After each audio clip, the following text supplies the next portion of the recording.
In a village bordering a forbidden forest, there is a legend older than memory itself. A legend of a market that appears only at midnight. A market where you can buy anything: lost beauty, forgotten memories, the love of someone who hates you, even years stolen from another person's life. But the currency is never gold.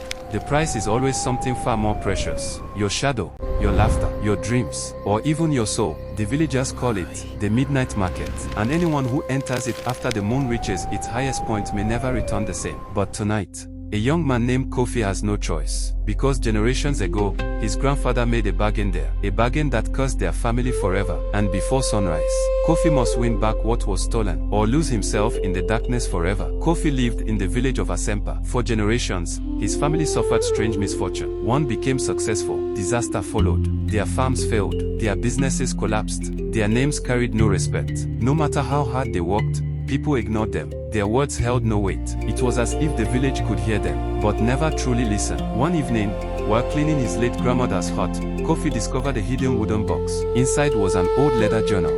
The journal belonged to his grandfather. As Kofi turned the fragile pages, his heart froze. One entry stood out, written in shaky handwriting: "Tonight I entered the midnight market. Bandits surrounded the village. I feared we would all die, so I traded our family's voice for one night of safety. The village survived, but our descendants will pay the debt." Kofi's hands trembled. The voice, not a physical voice, something much greater: their honor, their influence, their ability to be heard and respected. Everything that gave a family dignity. His grandfather had sold it, and the debt had lasted for generations. Then Kofi noticed the final sentence: "The voice can be reclaimed, but only before the market's first cockcrow." A cold wind suddenly swept through the hut, and outside, the forest whispered his name: Kofi 3. The village elders begged him not to go. The midnight market is not a place for humans. One elder warned, many enter, few return. But Kofi had made his choice. That night, he carried only 3 things: a lantern, his grandfather's journal, and courage. At exactly midnight, he stepped into the forbidden forest. The trees seemed alive,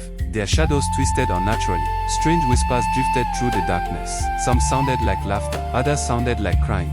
Then Kofi saw lights ahead, hundreds of lights, floating among the trees, and beneath them, a marketplace unlike anything he had ever imagined. A marketplace filled with shadows. As Kofi enters the market, he sees merchants selling bottled memories, stolen beauty, and years of human life.